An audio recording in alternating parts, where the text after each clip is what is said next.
You are now watching KNT Radio with special guest Slim College from Texas, brand marketing genius. Let's get it. Live interview one on one. It's your boy K Brown, the CEO. It is part two of Double Dose Sunday. You feel me? Double Dose Sunday. We in the building. I got my second special guest. Y'all ain't even know y'all was getting a second special guest. You feel me? I got my man Slim College, you feel me?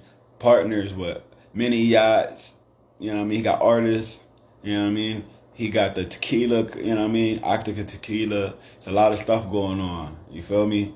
It's a lot of stuff going on. I'm gonna bring my man in here. He represents Houston, Texas. The first interview we had Cynthia, lady, you know what I mean? She a prison abolisher, you know what I mean?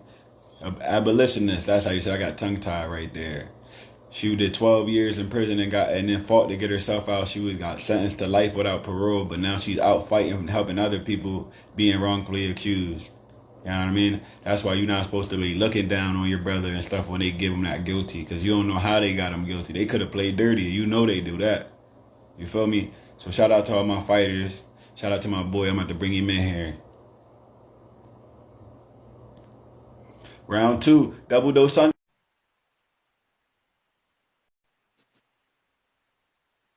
Really good. Pretty bit here. Hey, how you doing, King? I'm good. I'm in the building. What's up? What's up with you? What's up with you? I can hear some clicking in the background.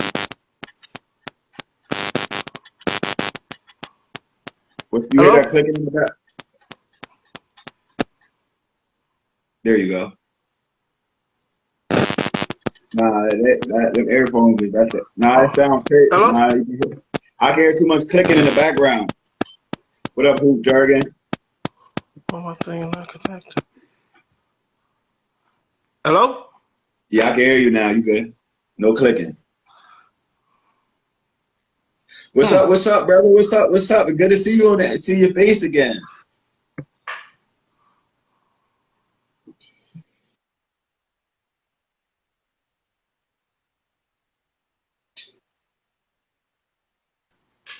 You back?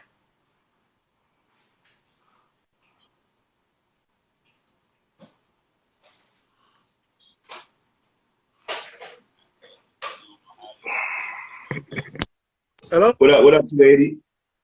There we go. Yeah, doggone headphones didn't want to work right, so figure I just did it this way here, King. Yeah. How you doing today? I'm blessed. I can't complain. I just had a dope interview, man, with a strong sister. You know what I mean, Latino woman. Shout out to Cynthia. She was wrongfully accused, got sentenced to life without parole, fought her way out, and now she's working to help other people get out. You know what I'm saying? So shout out to her and support everything she's doing. If you rock with KNT Radio, support that woman, because she is helping people get out of jail that's been wrongly accused. People that's in the jail 30 years and they didn't even do nothing. But anyway, round two, a Double Dose Sunday. I got my man, my man Texas in the building. My man Slim College, you know what I'm saying? The brand marketer, the genius, you know what I'm saying? Introduce yourself, bro. Tell them what it is, man. Tell them why I think you a genius. Hey, I appreciate it, man, for all the praise and everything. Like I said, I'm just a guy who trying to make cool shit happen. You know what I mean? Now, I'm not sure if I can curse on your thing, so excuse that first one, all right? Yo. Listen, I'm smoking my runts right now, so you can cuss. On my channel, the guest got free will. Talk your shit, bro. So I'll do the first word. I'll do the first cuss word to break it out for you. Talk your shit, bro, if you want to talk. All right, I appreciate it. Well, like I say, I thank you for giving me the opportunity to get on your platform and actually express what I do. And like I say, I'm a networker, and that generally means I'm a guy who pretty much is in every room, which is also the name of my soon-to-be networking consulting firm, in every room, a networking group.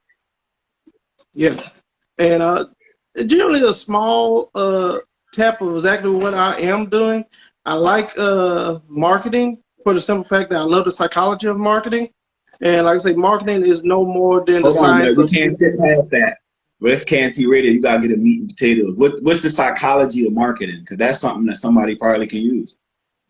Okay, well, basically the psychology of marketing, like I say, is basically marketing itself is the science of influence. Okay, how the way you can be able to take a product or something like that there and draw a certain amount of attention to get that person to kind of buy into it. You get what I'm saying? And marketing itself just has a certain few triggers. We do it through smell. We do it through sound. We do it through emotion. We do it through persuasion. You understand what I'm saying? So like I say, yeah, I can give you a couple of things right off the top of my head. Think about what song that you always hear when you see a certain product. Let's just say Jiffy. You see Jiffy peanut butter. So if you've been exposed to it, you're going to be just thinking about that. Like Burger King, McDonald's, all that stuff. All these things here are just networking tools to actually get people to actually tap into what they feel is valuable about it. Because anything about like a product, the successful brand has three parts. You got to have you got to have a product, you got to have exposure, then you got to have sales. So I'm pretty much the guy who hops into that exposure realm. I find products out there. I definitely have been working towards a lot of premium products and everything. And some of the stuff you have been posting and everything, like with the liquor brands, yachts, things of that nature, stuff that a lot of people most likely would not have found on their own, that I'm able to kind of go in there and tap into it. And first thing about the psychology. I never heard of the mini yacht. I never heard of the mini yacht until you introduced it to me. Yeah, man, that's true. I was just fortunate to be able to get a hold of those people early enough. And it's been about a 2 or 3 years process to be able to kind of network to a point where I had actual a foothold of trying to get their attention and trust me to bring their products to the States. Like I said, they gave me pretty much a green light to say, okay, well, you'll be the guy that we'll trust to try to bring our product to the States. And that was just a matter of just persistence, man. I always say have a relentless hustle about yourself. Don't ever count yourself short, you know what I mean? What's up, Tracks Out? Shout out to my man Ball Facts in the building, Tracks Out. And my man DJ Bravo, he an app creator, you know what I'm saying? I'm a project manager. He said he needs your help because he got a new app he launching. So y'all can get together. Oh, always DM me, man. I'm always there. And B-Facts is family, man. Yeah, shout out to Keys Brands. Actually, Ball Facts in the building. Word. Oh, yeah. But continue more about the marketing, what you were saying about how to about the psychology. Oh, okay. So I always tell people, if you don't think that psychology in marketing fits, I got 2 things that will actually prove you wrong. The pet rock and the Snuggie. Say that again. The pet rock and the Snuggie. The pet rock and the Snuggie. I know the Snuggie. What's the pet rock? Okay, now pet rock like maybe a little bit more earlier, like the 70s, 80s. It was a thing that was called a pet rock. And basically it was the idea of taking rocks and packaging them in a box with a little branding and stuff like that there. And that was your pet. It was, I know, it's silly, but if you look it up, it actually was a marketing genius. No, that's genius. No, listen, you really got to understand how genius that is. And there's another product that reminds me of that, and it's out right now. People are loving it. Okay, you said somebody took a rock and made you believe, they sold it so good that it convinced you that a rock is a pet. And they randomly, you can get rocks anywhere. You can get a rock anywhere. And that's the thing about it. Branding is such a tool that if you understand it and everything, that's why I say the psychology of marketing. I didn't want to get too cerebral and everything like that. I was about to go and pull out all my stash of stuff and everything, but there's a general behavioral studies. And I always tell this here story to kind of actually let you know how strong influencing is and everything. If you were to look up this here study, they took 2 monkeys, and I think this was like a study in 1940s, 1950s, somewhere in that time period. And they would put them into this here chamber. And they have this long pole, and on top of the pole, they had some bananas. Well, what they did, they would electrify. So as soon as they would go to the top and grab a banana, shock them. What that did is created a fear complex into those 2 monkeys. Then the second leg of the study, they went and brought in another monkey they had no knowledge of what the two prior ones had. So whenever he went to go up, the other two that had the prior knowledge, they grab him and pull him down. And they did it over and over again. Now, to kind of wrap this here story up real quick for you, is once they removed those two that had the prior knowledge and left the one who did not have the knowledge, they introduced a fourth one. Well, the fourth one went to go up and everything. Now, don't get the third one. He has no prior knowledge of being shocked. He only knew what the other two was preventing him from doing without any knowledge. Well, next you know, he would grab that one and hold him down. And the long story short, it shows how controlled behavior is actually manufactured. Just like, and the most, bring it home to you, how many times you done heard your parents say, hey, do this, I say, not as I do? And you still don't know why you're doing what you're doing, because they don't know what they're doing. So that is the psychology part of how do you control behavior? How do you actually put need in a rock that you find on the side of the street? And you will actually have people to fight over, my rock is better than your rock. Yo! Okay, now I got another one for you. You said the pet rock. There's one out right now, and it explains exactly what you're talking about. The Yeezy Slide with nothing on it. There's literally the Yeezy Slide with nothing on it. Oh, yeah. There's literally no design, no nothing. You can get a blank, slide anywhere. From any random Alibaba for $2 anywhere, because it's nothing on it. It's made for you to put something on it. But for him to package the blank slide and not put nothing on it, like where it say, instead of where it said insert name here, he just said print it. You know what I'm saying? And it is going for $200 plus right now. And there's nothing on the slide. That's marketing. Yes. And that's the thing about branding, you know what I mean? It's because of his brand that actually created the sub-perceived value and everything. Now, you can see the products that I work in, there's no perceived value. These are actually handcrafted, something that you're not just going to find, like you say, mass manufactured. These are handcrafted things with a lot of engineering, a lot of craftsmanship in it and everything. Now, I can take a person that has a name recognition or potential name recognition, and I could put them in so many different manufacturers, so many designers. I can have them, I can literally set you up and have you in about maybe 2 to 3 days. And you would think that that's just phenomenal stuff. But because I always tell people, if we can buy it, we can own it. And if we can own it, we can make it. If we can make it, we can be free. And that's my philosophy of life. So what's your story? How did you get to this master marketing level? Like, the way you break it down makes so much sense, but people don't even look at it like that. So how did you get, what's your story to get from now when you were raised, and what made you even get into marketing? I'm so sorry, King. You're breaking up on my end. Oh, can you hear me?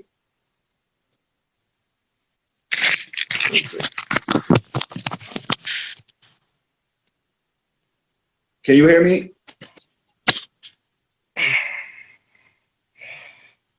Okay. Oh, can you hear me now? This is your end. Yeah. There we go. Can you? Okay. There we go. I was saying, how did you get? I wanted. There's a 2-part question. What's your story, and how did you get into marketing? Like, what drove you to it? Shoot. I'm just an observational kind of person. I always pay attention to certain things. When I was in school and everything, one of the last things I was doing was playing around with fashion designing. They told me to actually pursue that, and I moved out to Texas. And a long story short, that was a time when you didn't have like the luxury of starting your own brand from scratch. You actually had to go to school. You actually had to get internship with a brand house and hopefully build yourself up through the ranks with the connections you made through that way. Needless to say, I didn't have the money at that time. I actually was the oldest, and I actually had to take care of my mother and my young brother.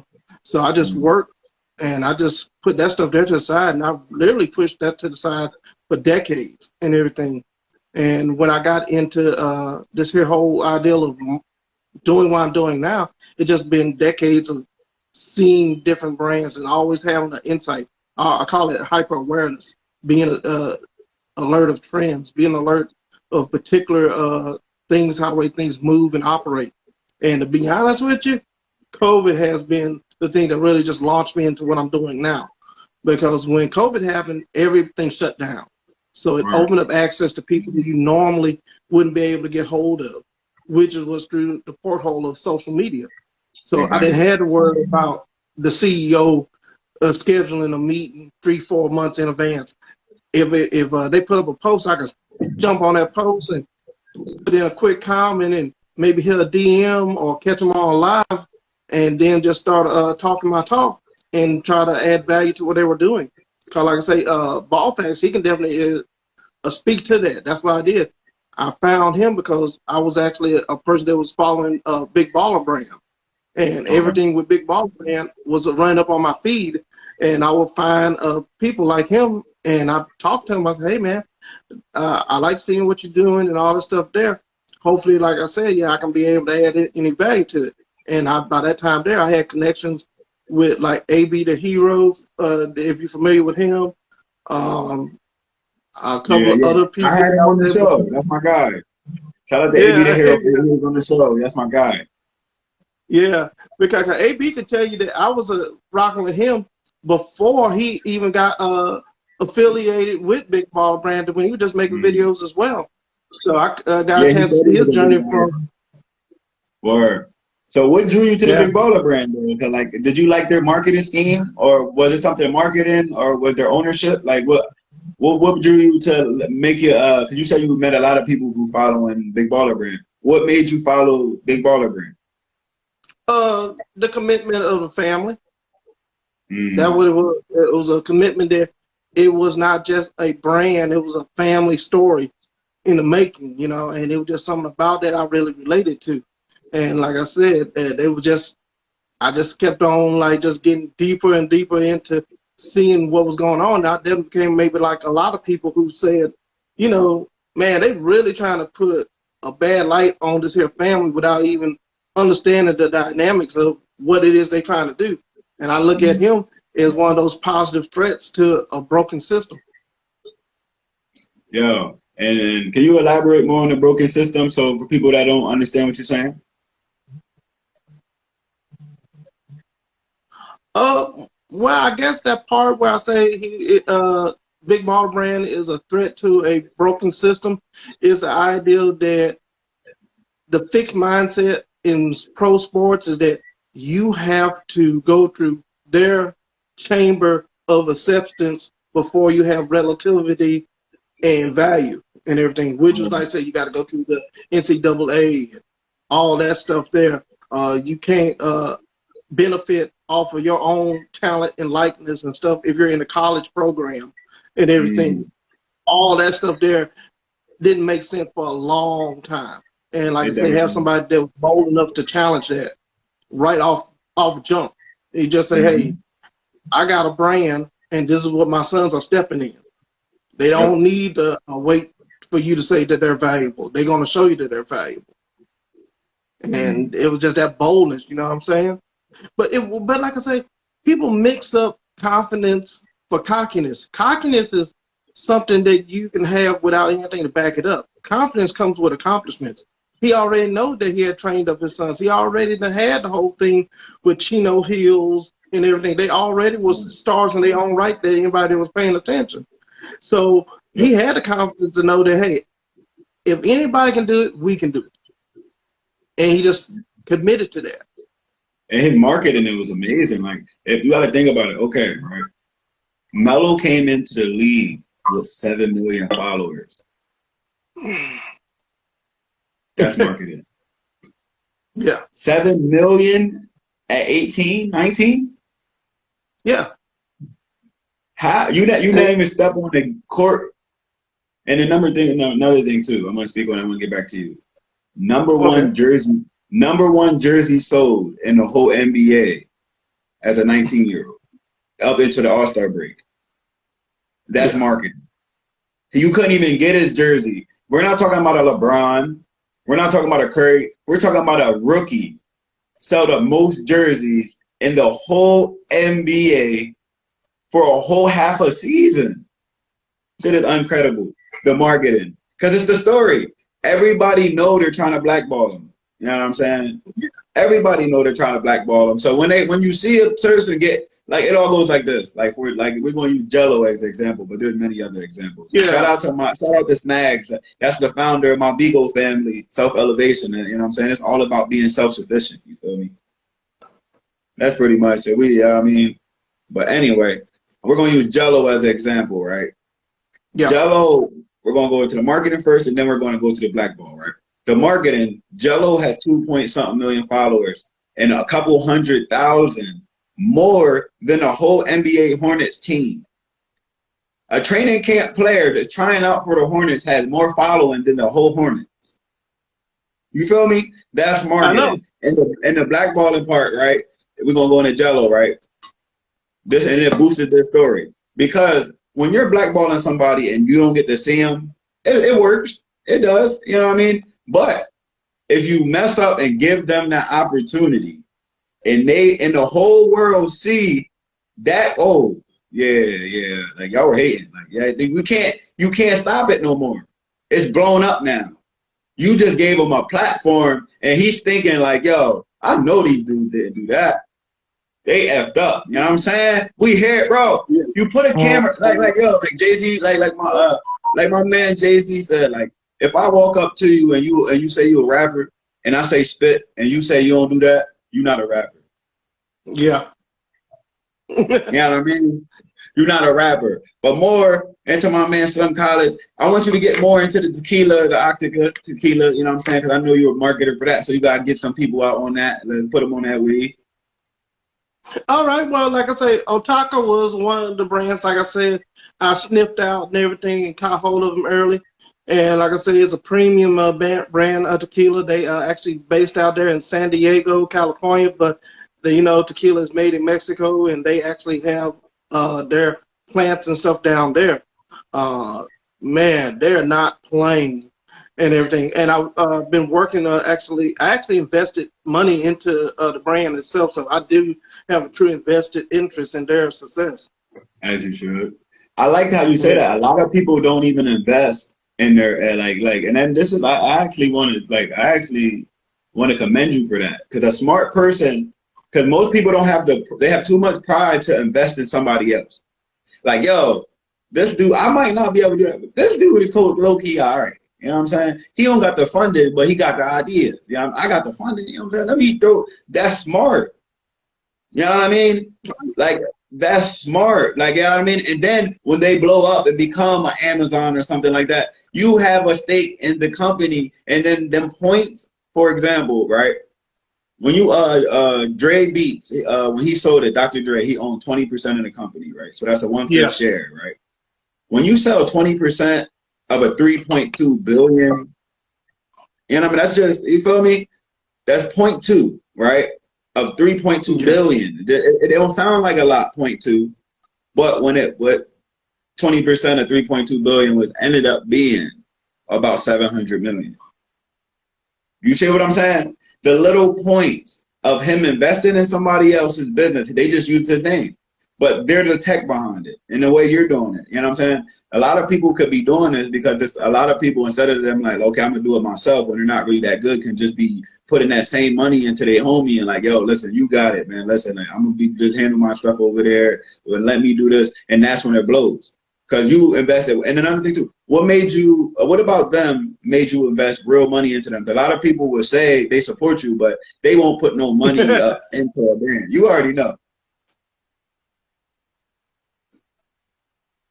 All right. Good, well, I guess it's kind of like a bit of a self-interest thing, and it's really self-belief and everything. And the reason why I'm saying about myself is because I'm leading to this here ideal in general.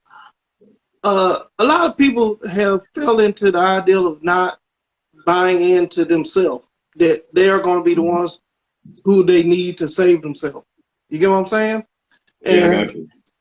And that's what I'm saying. Seeing this here brand and seeing the money they already invest. Like I say, a successful brand has 3 parts, and they already invested into the product. So it was real. It wasn't something on paper. It wasn't something that somebody was telling me over the phone.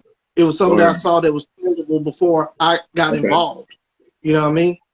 I saw that initial commitment that they were going to have a product and a brand before I even was a part of the picture.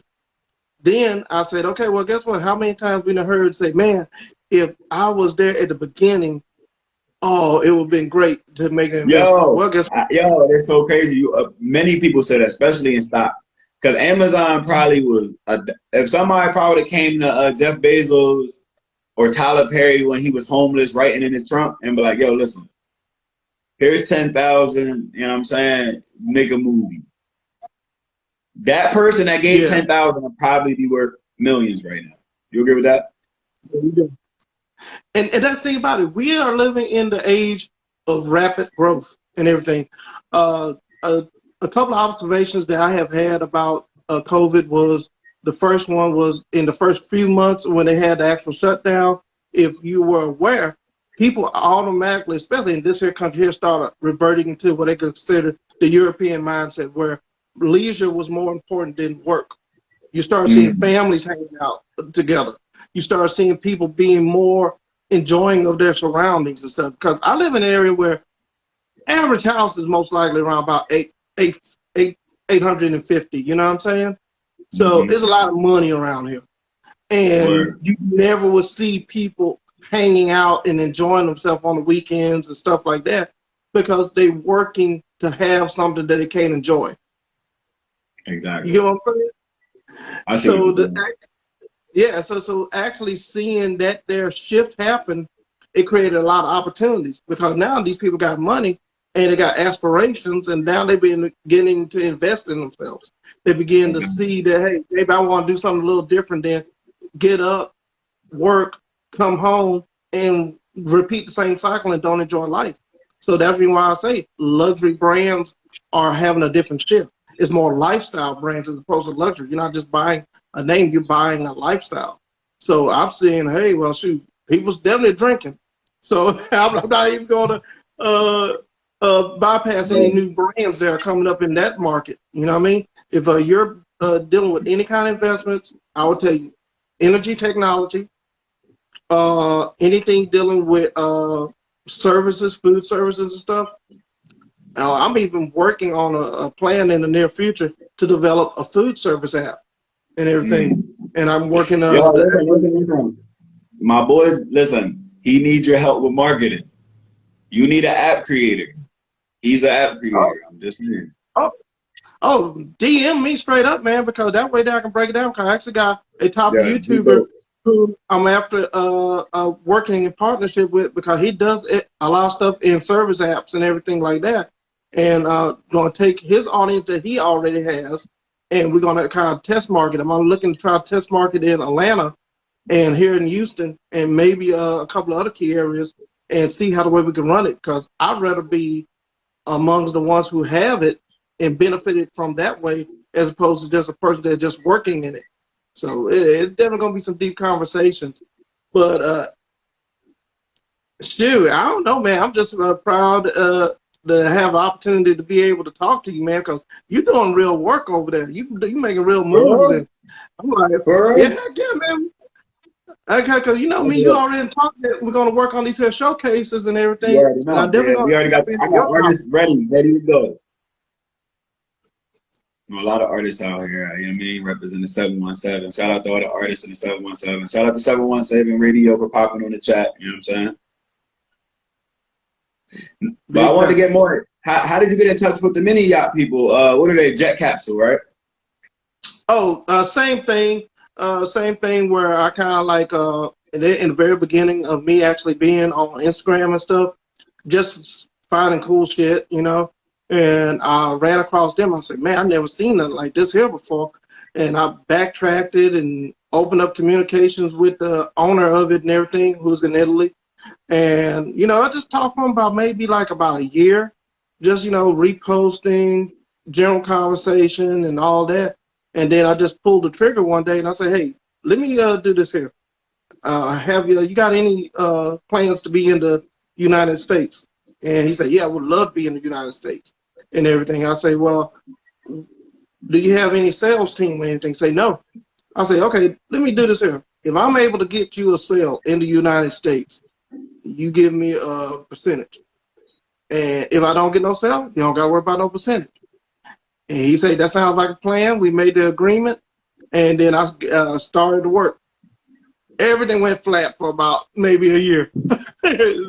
Like nothing. But what I always do, I try to keep contacts consistent. I don't let contacts get stale.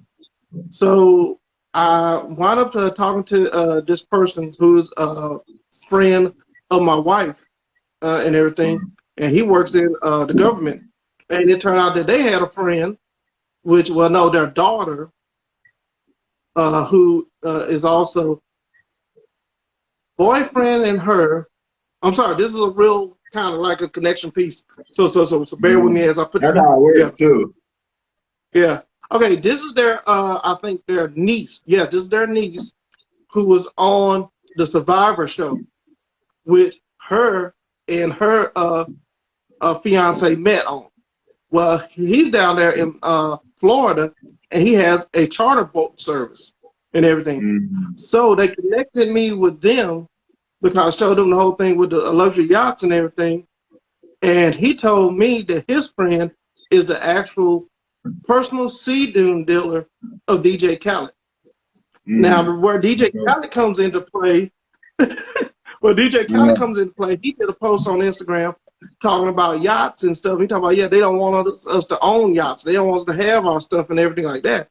So that put it in my head to actually say, well, let me see if I can be able to bridge these here connections and get DJ Khaled to get one of these here luxury yachts into the system of Miami.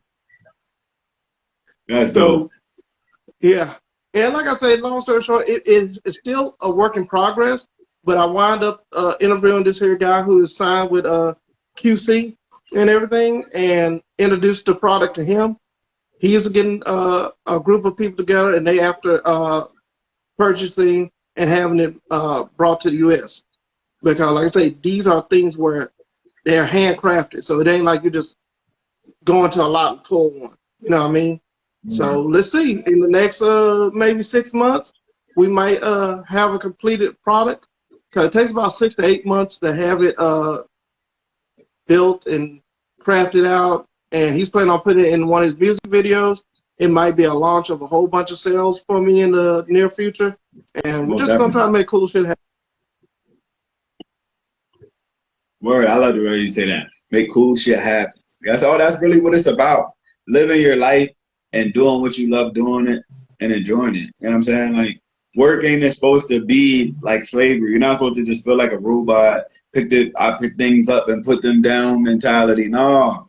You should be doing something that shows who you are and what you was born to do, because everybody has that thing. You know what I mean? Whether you're a good person or a bad person. You know what I mean? There's mad evil people with billion-dollar companies.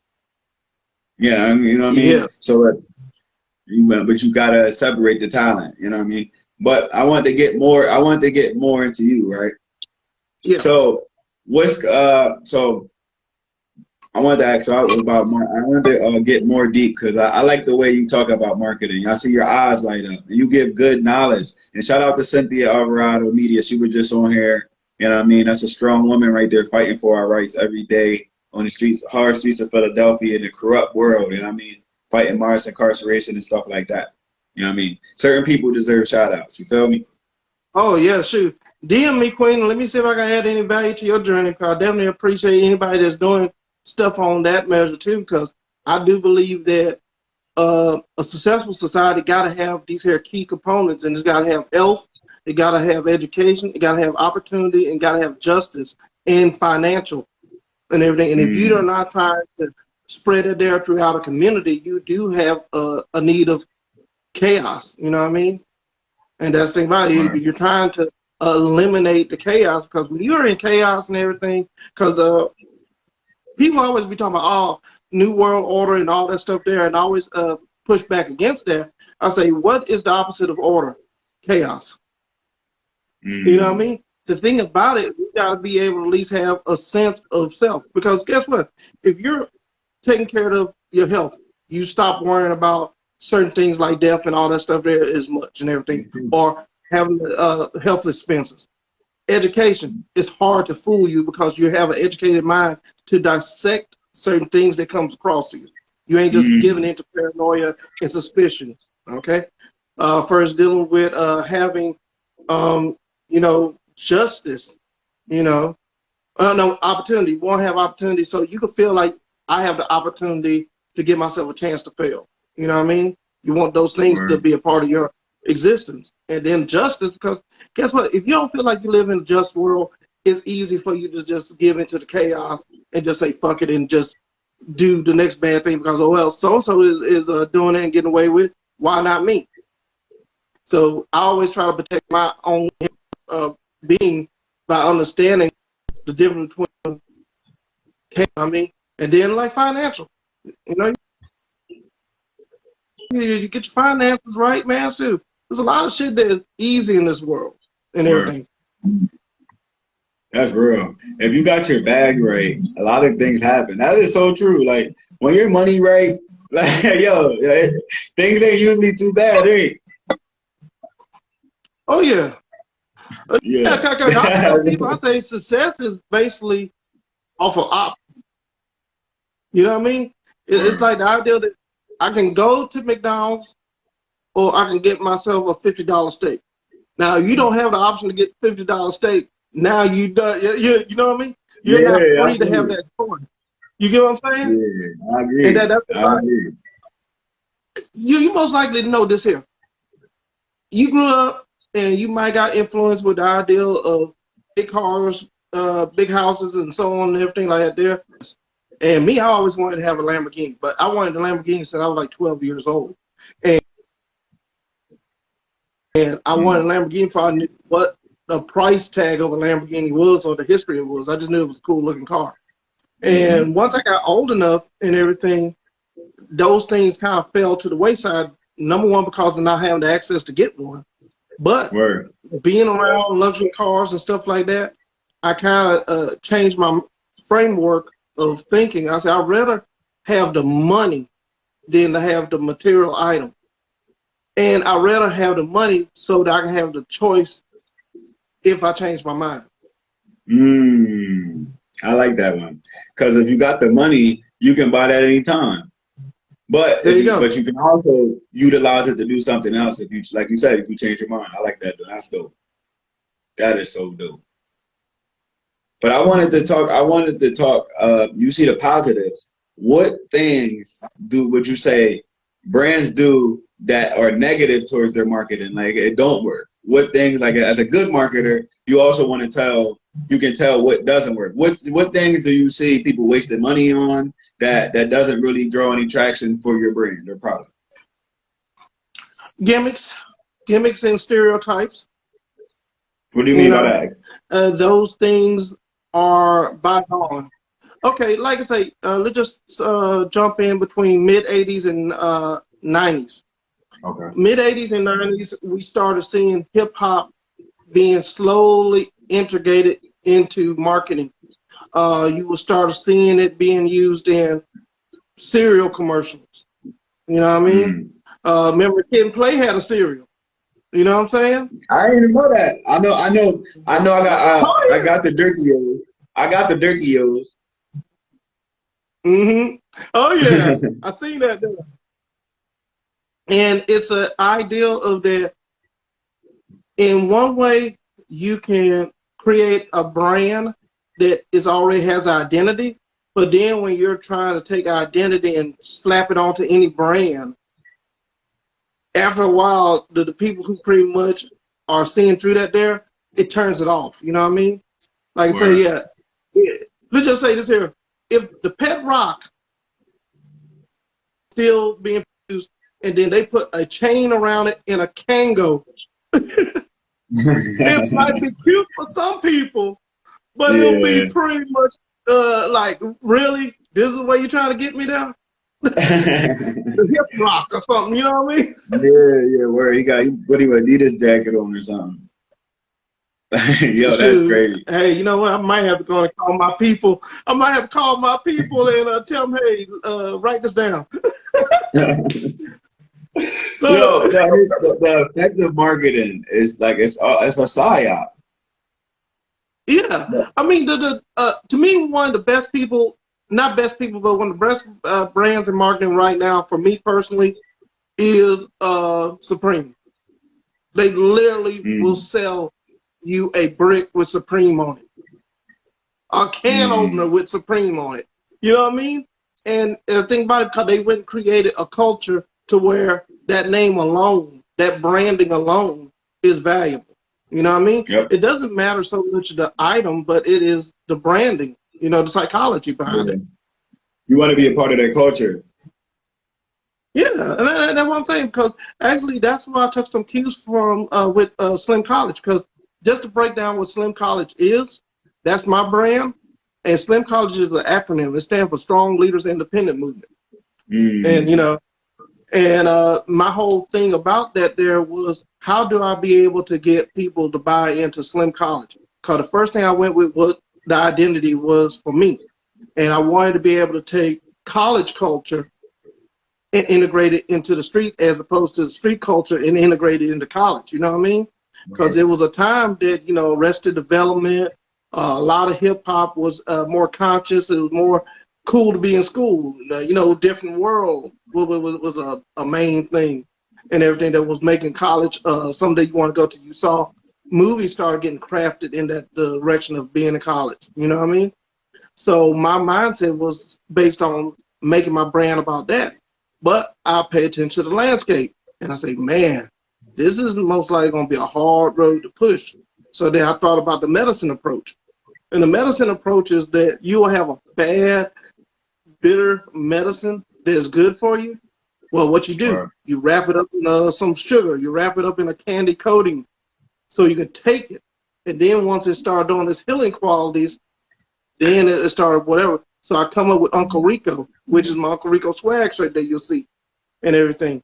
Actually, I think I got one of them here. Let me dig around and pull it up so you can see it. Okay. Okay. So I came up with the Uncle Rico swag shirt. I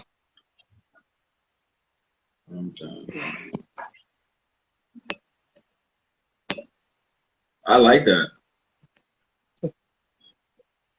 Let's see. There you go.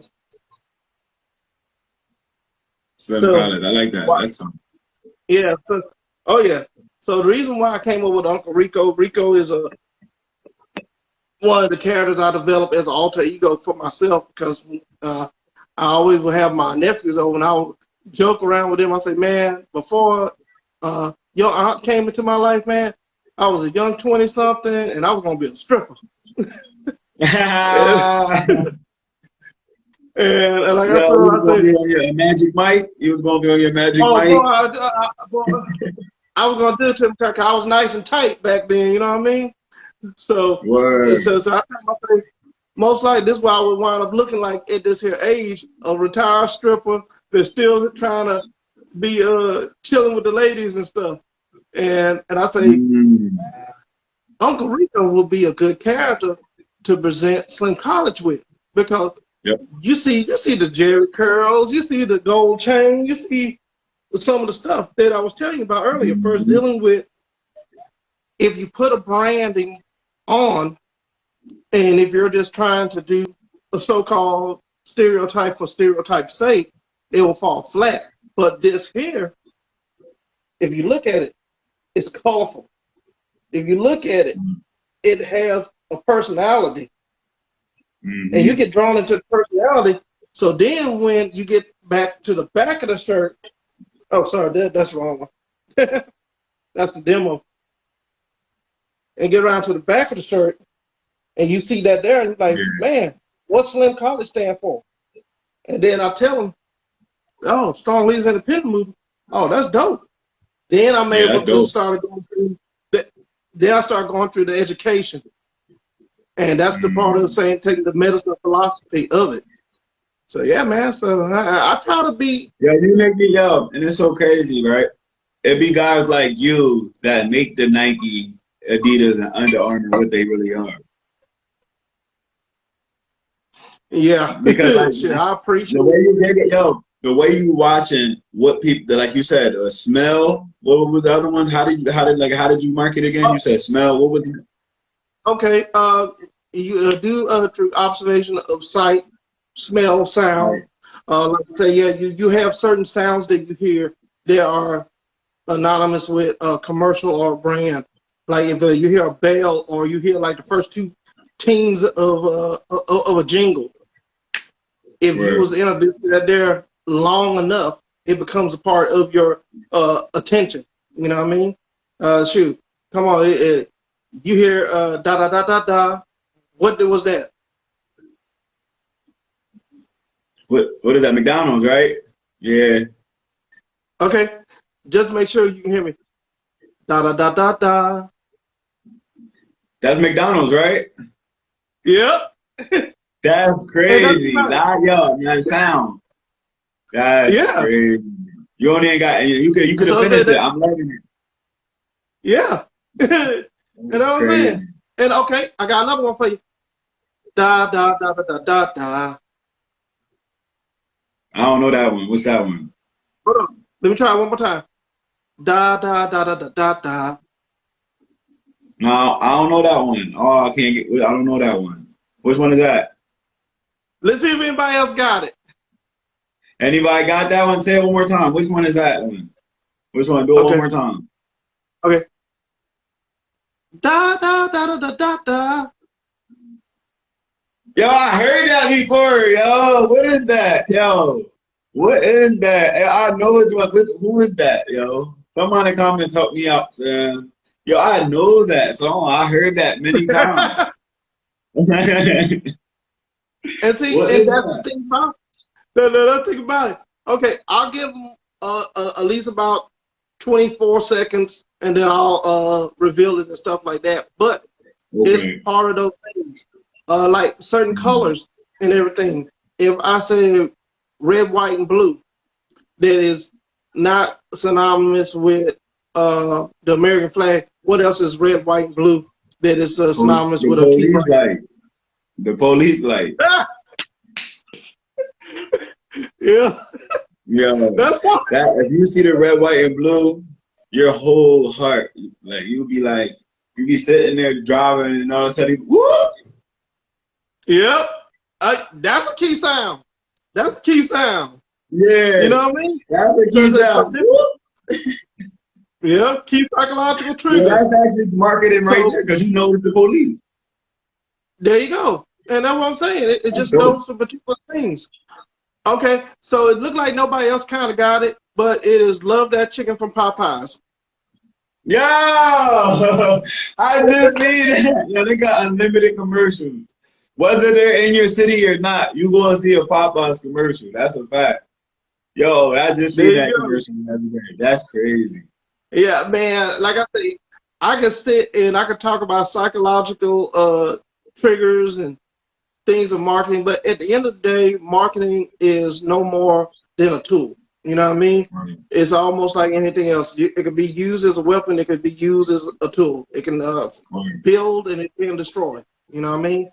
Like I say, it's negative messaging out there. Like say, if you got brand X and brand A, if you know of that there basic study, that's basic marketing 101 warfare.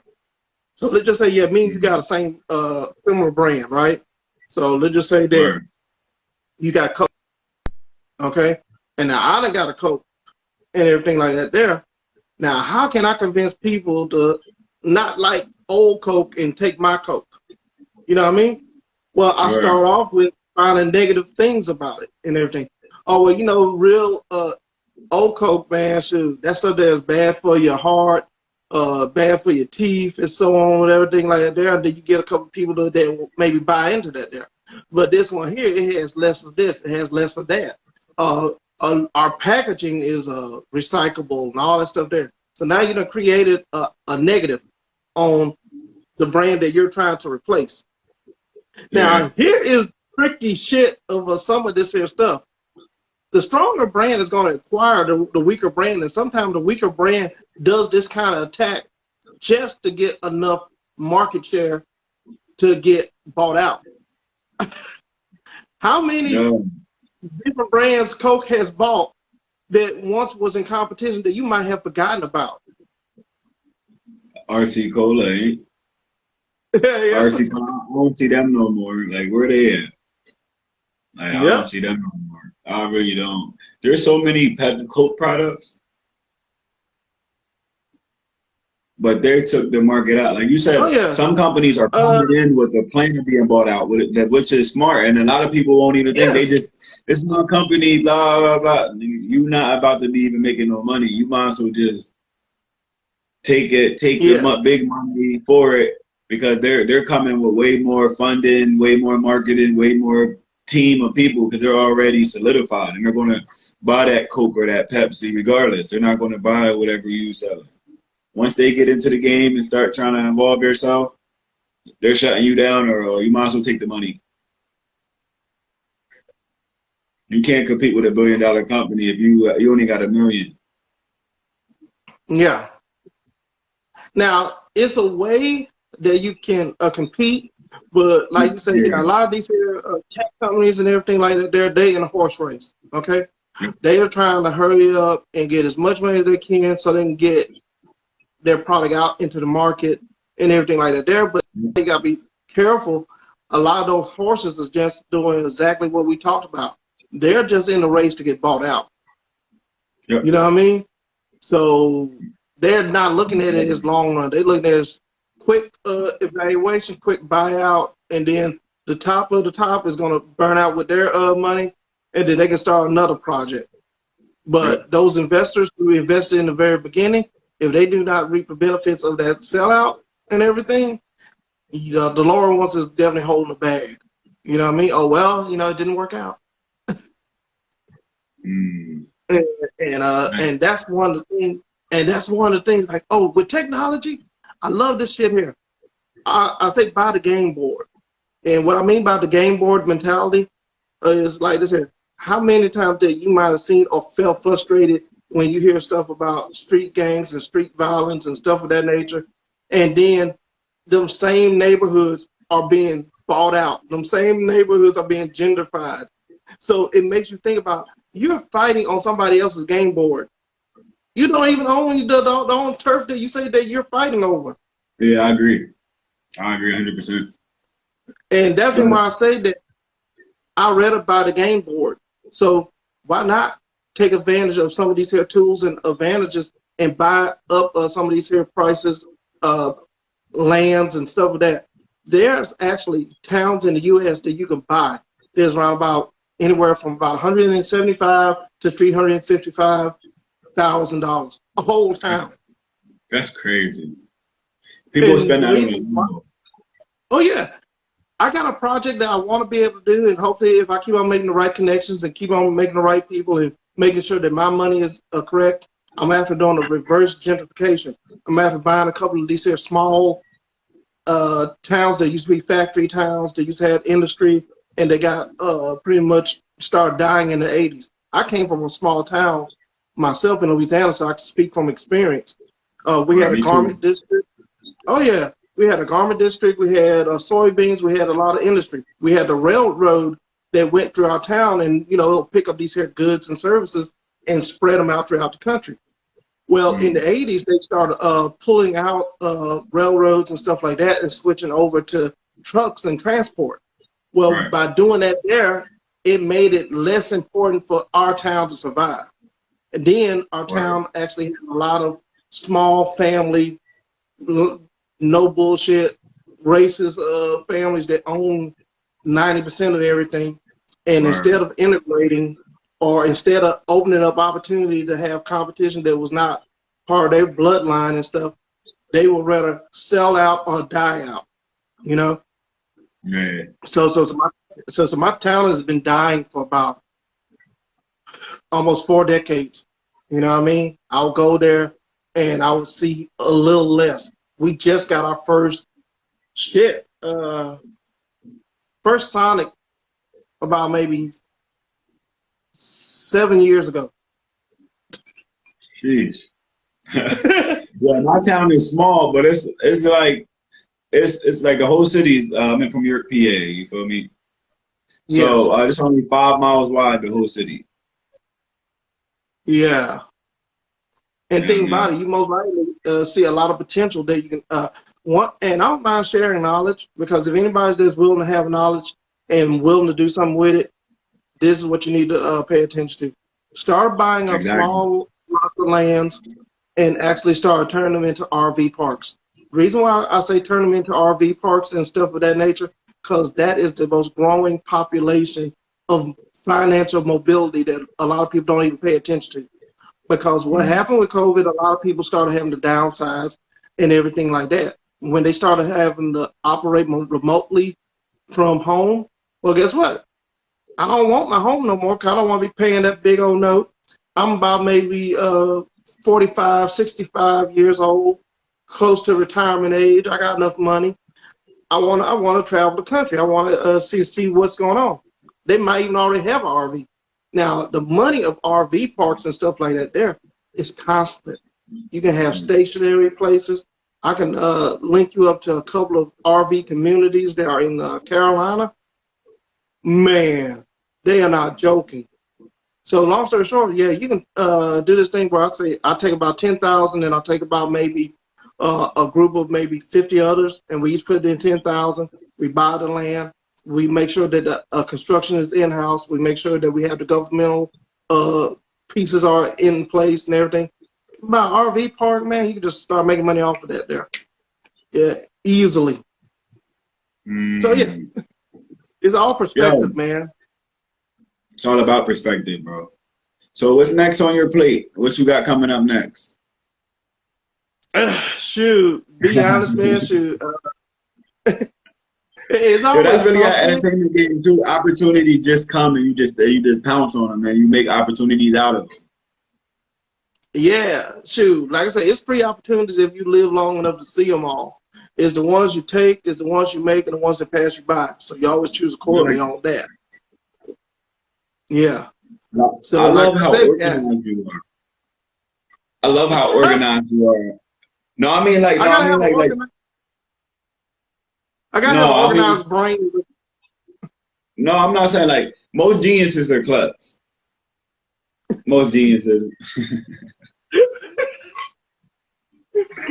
What you think about that? What you think about that? Most geniuses are klutz. Yeah, I done seen some brilliant klutzes in my life and everything. It's kind of like, I have dyslexia. So I have a different stage of dyslexia. Mine is, mine has a certain amount of different deficiencies in it, which help me kind of see things a lot different. Like say, if I were to write and everything, I would literally have to go over it almost 15, 30 times to make sure that the words that are in my head are actually hitting the paper. So let's just say if I had like 4 or 5 words and everything, and I just said, okay, this day I'm going to pick up so-and-so and everything.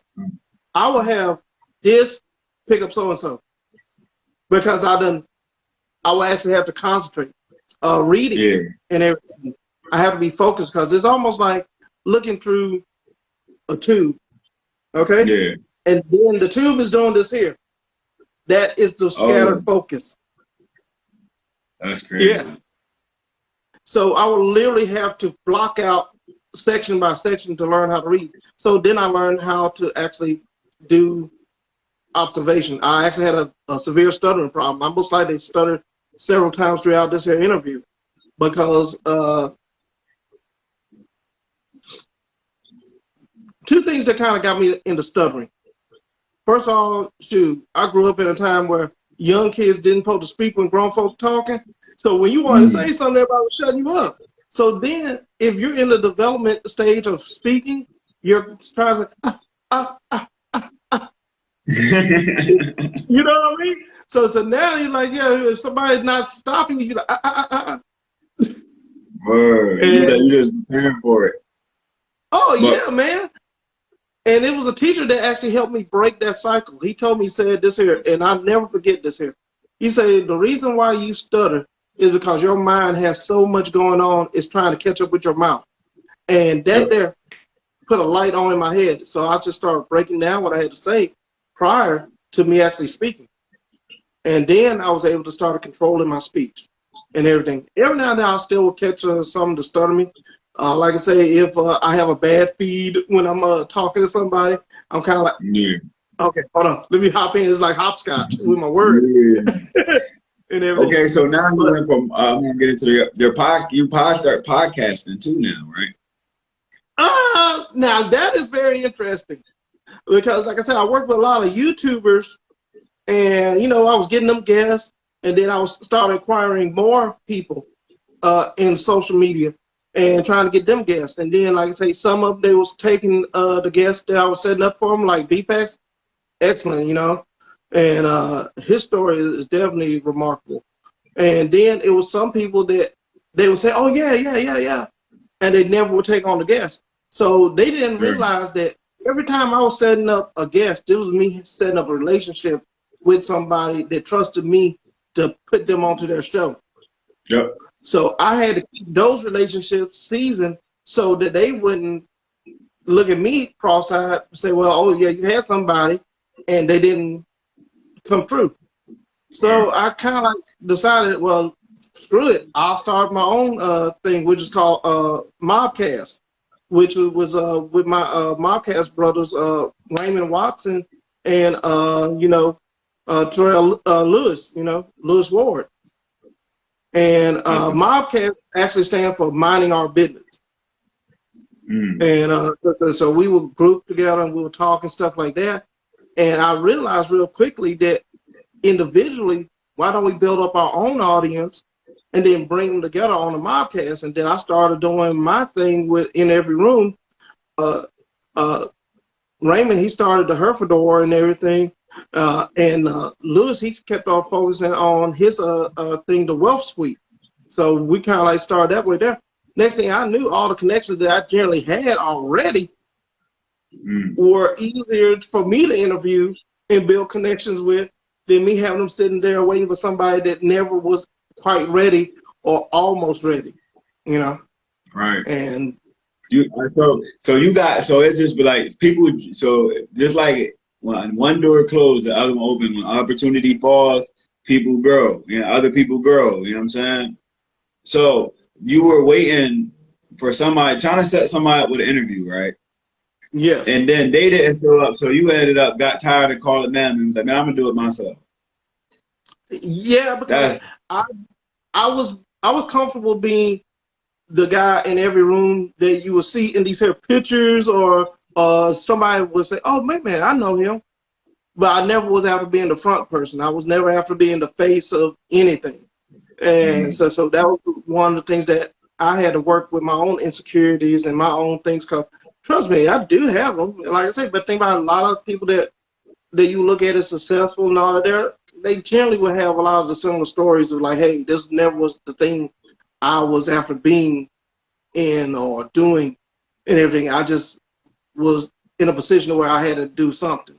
And that's the same with me. I had to do something because, like I said, I was developing great connections. I was picking up quality people. I had quality contacts.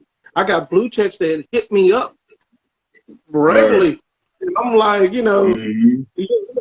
some of them people that, that their time is very valuable and their attention and trust is even more so. So exactly. It's like, and I can be letting that stuff there go to the wayside because I was trusting other people who still wasn't at that threshold of taking advantage of opportunity. So, like I say, and I still will send people to different YouTubers and all that there if they're interested. But it was just the idea of I'm going to build these here connections, build these relationships. And I've been happily successful at doing it, And like I say, I don't get big. Most people is not selling their product based off of smell, sight, and sound. Nobody's even look. They're probably just I got this new T-shirt. I'm about to post it on this Facebook. I'm about to post it on this website and hope people hit me up. you're literally making things that pop to your eyes, pop to your nose, to your smell, and then you pop to you. So you hear it, you will recognize exactly where it's coming from, and then it make you think of them, which is already dope. That's next level. Yeah, and that's the thing by getting into consulting with brands and stuff like that. They're giving them an outside perspective of what their brand is capable of doing, who is capable of seeing, and all that. There, actually, if it's okay by you, I'm going to show you an example of what I do, which is called a camouflage campaign. Yeah, show me. That's all there. People want to hear the juice. You know what I mean? People want to learn. That's what my channel is about. Trying to get people that maybe got talent, but that don't know how to get to that level or know how to organize. You know what I'm saying? Because I'm learning a lot too, and I appreciate you for dropping all this marketing knowledge, because marketing will take you anywhere. Oh, I appreciate it. So I'm going to show you a camouflage campaign thing that I set up and everything, because it was pretty cool how the way I came about it and everything. But you've seen camouflage campaigns before. Oh, the Bulls! Shoot, I should have watched that down later. I'm sorry. Go. Yo, you be rocking with the BBB universe. You already know. Shout out to all the Bulls in the BBB universe. Shout out to AB. Yeah. Now he gotta have better games than what's preseason. It's preseason. But shout out to AB. Shout out to DJ Raw Truth. You know what I'm saying? Shout out to my man Slim College for coming through. My man DKM talking with Fresh. You know what I mean? The Hoop Bargain, Revolution Radio, Light Sports TV. Yo, it's a lot. Who did I miss? Any Juju? What's her Juju? Shout out to all the podcasters out there working. If I said their name, follow them, because they're out there grinding every day, and all of them is unbiased media. Which I mean by unbiased, I'm gonna give you it to you in law. If I walk up to you and be like, "Why did you do it?" I'm already biased. I didn't ask you, "Did you do it?" I asked, "Why did you do it?" Yeah. You feel me? And I was little stuff like that. Unbiased media, the new media. You feel me? We in the game. Yeah. You like that right there? You like that? I'm telling you, like, yo, we're moving collaboration over competition. We're really moving as this generation right here. The people with the social media buzz is changing everything. Our kids ain't gonna be getting jobs; they're gonna be making jobs. All right, and that's all that's all it's about.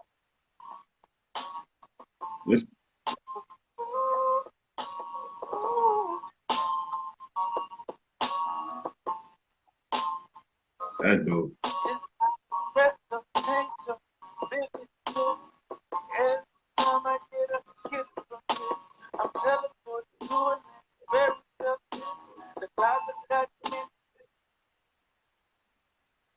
Oh, that pause. That's hard right there. That you did that one right there? Yep. This is a long story short about the camouflage campaign is that it's almost like what Apple did. Apple did this here a lot when they was promoting their Apple MP3 players, their phones, and all that stuff there. Yeah. And basically what they would do, they would have these here commercials, and they would have these here songs. And think about it, it was instead of like doing a jingle, they would actually have a real song, because they were trying to show the quality of the music and all that there. Well, you most likely did the same thing that a lot of people did.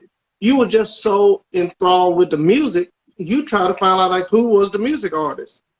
Yeah. And everything. That's like true. Like 1, 2, 3, 4.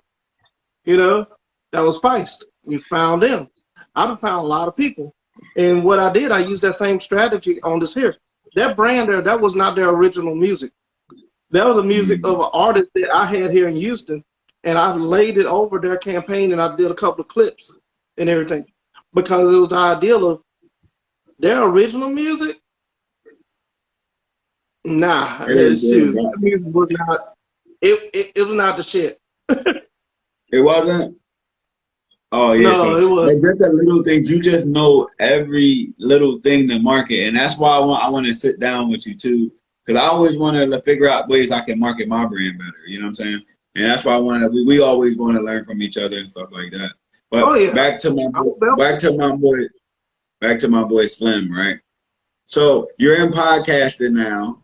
So what do you want to preach more on your podcast? What is your what do you more talk about on your podcast? I'm sorry, you're gonna have to run that one more time. On your podcast, now that you're doing a podcast, the podcasting now, what is going to be your message, and what is your message on your videos, and what are you trying to get out to the public and stuff like that? So people can, and where can they catch it at? So just in case people want to jump on and they tune in and stuff like that. Okay. Well, the name of it is In Every Room Networking Chat on Instagram Live. I generally set up my people first day I interview on Tuesday to Thursday. Then I do a free for all Friday, where just anybody with a particular brand or personality they want to get out there, hop on, chop it up for about 2 or 3 minutes, and just pretty much just promote yourself freely. And that's what I like to do. Actually, I'm setting up an interview with the creator of the Twist Cone and everything. And like I say, he just did an interview with the Breakfast Club like last week before last. And so I was able to get hold of him. I ain't lying, man. I'll be like picking stuff off of Breakfast Club. I find people that goes on to the Breakfast Club, Earn Your Leisure. I'll be hopping on a lot of these here top level podcasts and stuff like that. And I'll talk to the people who they interview and everything. But my whole point is just try to add value, man. And eventually my time is beginning to get a little less free. So it becomes a little bit more of value to have my attention. And like I say, if there's anybody wants me as a networker, as a consultant for your brand and stuff like that there, with the King's permission, shoot, DM me, man. Like I say, I don't mind. Like I say, get my attention is $250. You know what I mean? And then I'll build out from there. But trust me, your time and money will not be wasted with me.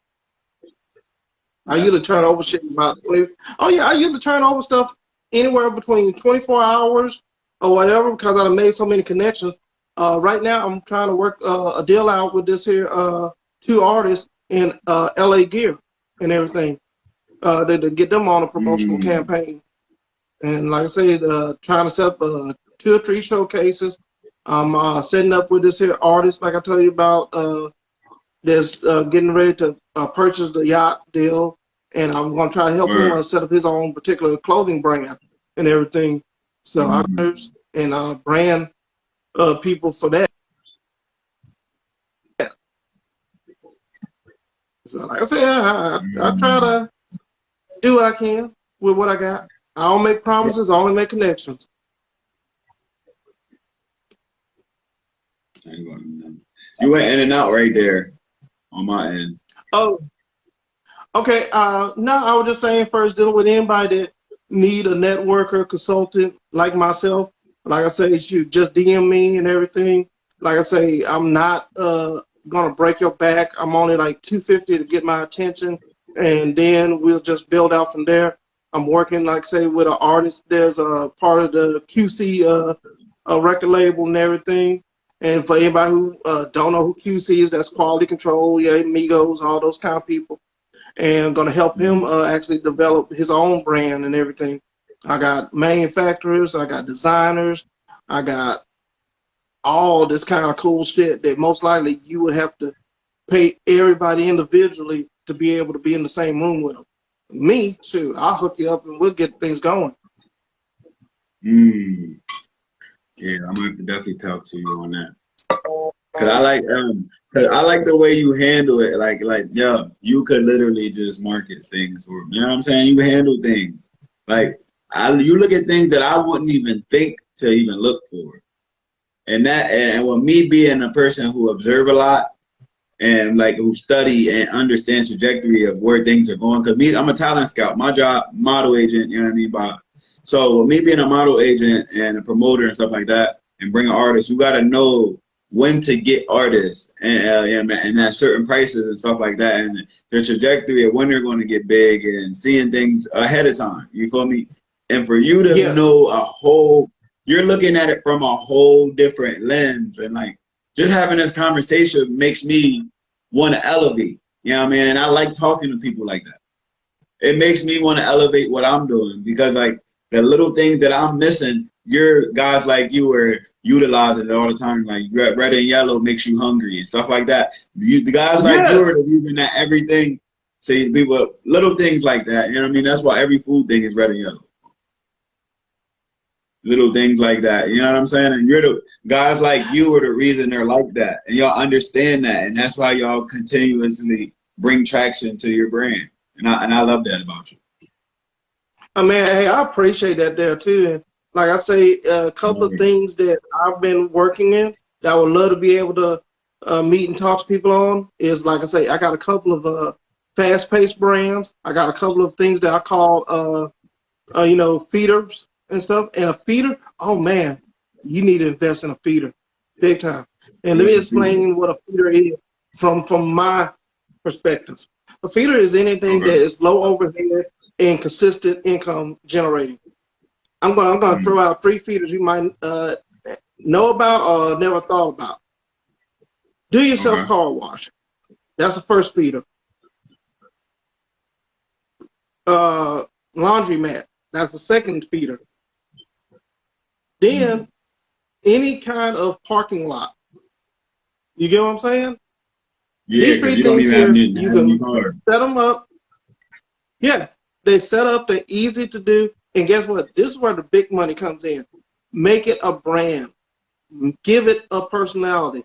Something that can be built and replicated and everything. Because like I say, that's where money really grows. Through branding, through franchisement and stuff. Yeah, you can have your laundromat and your car wash and your parking lot in the same city and everything. But if you brand it, you can have it in multiple cities. If you brand it, you can actually have multiple investors. If you brand it, you can actually take it to a franchise convention and leave a millionaire. I never even heard of a franchise convention. Oh, yeah, but think about it. If you think in them about circles, yo. You in them circles. The real ones know. When you go into the franchise convention, I never even heard of nothing like that. So yeah, man. So but yeah, man, look it up. I will send you some links and stuff. Is like I say, shoot. Hopefully, it looks like more franchise conventions now than ever before. Because, like I said, a lot of people started getting in that entrepreneurial mindset. You know what I mean?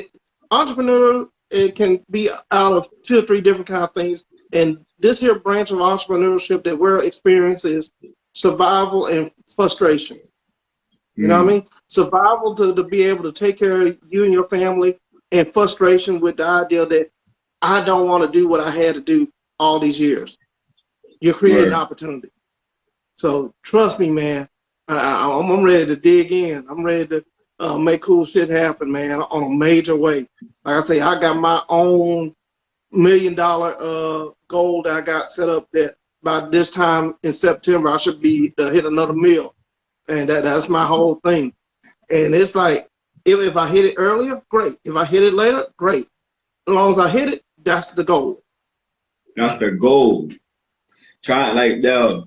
And like, that's how I feel. Like, the way I'm projecting, like the way I do this every day, there got to be something big at the end. You know what I'm saying? And I really love what I do. You know what I'm saying? Oh, yeah. I get up every day and really like, you know what I mean? I probably did like, I probably did like 100 interviews this year. You know what I'm saying? Man. Like probably 100. Man. Like, yeah.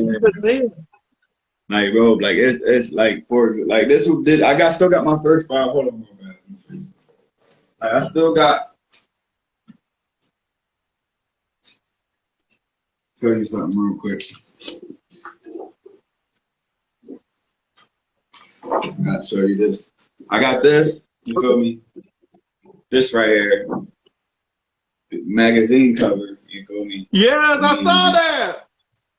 Yeah. I saw that GQ in it. Yeah, yo, man. Then like, yo, all yeah. the people I interviewed, like, I'm gonna move this out the way so I can show you. Like the interview. That's your board? This is like, yo, these are people I interviewed. Like, man. Like that's See, like, yo, I gotta get a board. I gotta get a board right now. I've been using my phone to schedule my interviews. Yo, like people like Jazz the rapper, like people from Nappy Roots, people from Vegas. Shout out to the Bus Babe. She who came on my show. What up, Top Hope? A lot of people. I mean, I just want to give a shout out to everybody, all my people that come on here, and like the people that's local, and all the artists, and all the celebrities sharing knowledge, and people taking time out of their day to interview, because people doing a lot. You know what I'm saying? And you know what I'm saying? So even dudes like you, yo, you're too big. You're making sound sell. You know what I'm saying? So I know you got a lot of stuff going on because you're going into particulars. So you're when you're playing, when you're not playing, if that makes sense. Oh yeah, big time. That's how the entertainment game is. Even when you're not working, you're planning on new ways to drop work. Well, this here. If I could say anything to anybody that's watching me and listening to my story and getting any value out of it and everything like that, I would just tell you, do not count yourself short that you're the one who's going to save you. You know what I mean? Right. Give yourself the opportunity to fail.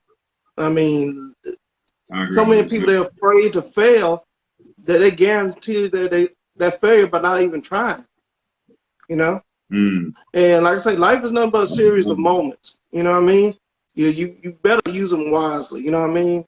Try to focus on your health. Like I told my wife, I said, it took me 25 years to get to this level of being who I am. You know what I mean?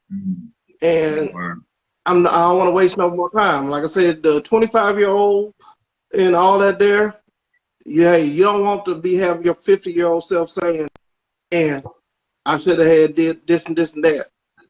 You know what I mean? It's too much knowledge there. It's too much stories that people building up from nothing, man. I mean, it's a guy in freaking New York, dog. Check this shit out, and I'll let you conclude your conversation.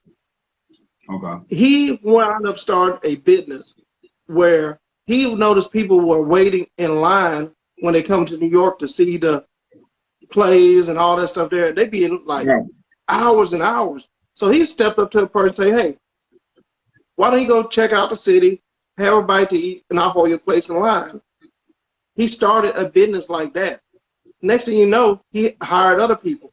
He wound up developing a successful business of just waiting in line for others. And it's so funny you said that, because the Doughboys where I grew up at, when the Jordans come out, they used to pay young boys $50 to wait in line to get all the J's for them. So that's like, yo, that's just taking that and using it in a different format to the higher level, because you can do that anywhere where a concert is, like where you can do that anywhere. You can be like, oh, listen, man, I'll stay out here, blah, blah, blah. And then after when you get enough people to do it, like you said, you can have other people stand out there for you while you out there, while you in the crib getting into the bread. Yeah, go out there and stand out there. Big where time. I stand out today. There you go. That was thing. Never be embarrassed to make good money. That's the thing about it. Like I say, yeah, that's what gig apps are about. That's why the gig economy, if you pay attention, you have people in the restaurant industry, they have a love-hate relationship with the gig economy. Okay? You will have restaurants that are growing because when COVID hit, they couldn't have people in their restaurants, but they wanted to be able to keep their restaurants from closing. So then having mobile services be a part of expanding their restaurant was a key point. But then you have them talk about, well, you know, I don't want to pay this amount of fees to get my food delivered. Okay, well, you're either going to start your own food delivery service, which means money, gas, and time, or stop complaining about a service that you weren't forced to sign up for. And utilize it to the maximum. Because that's extra sales. You know what I mean? I think we done bought into this here society instant complaining. And I ain't talking about old folks shit. I'm just talking about making shit hard when it's easy. You know what I mean? It's the idea, like I say, if you're making money, I literally have seen pizza delivery drivers upset with food service delivery drivers, telling them to get a real job At the same time, not understanding that you can be a food delivery service driver as opposed to being stuck with one location, hoping that you can outbeat the next person that's in that same shop. Yep. That's nice. Don't turn down good money. Don't turn down good money. Use your common sense. Stop buying bullshit. You know what I mean? Stop finding shit to keep yourself out of the game. You get what I'm saying? Sorry about that. Just a little rant. Yo, you were speaking facts. Don't, because a lot of people are embarrassed. I was speaking to Cynthia more about that. You can do anything in this world, but if you're not ashamed of it, nobody has power over you. Because when they tell you about yourself, you're going to say so. So, Yeah, like, I mean, because at the end of the day, it's what you do with the time around it.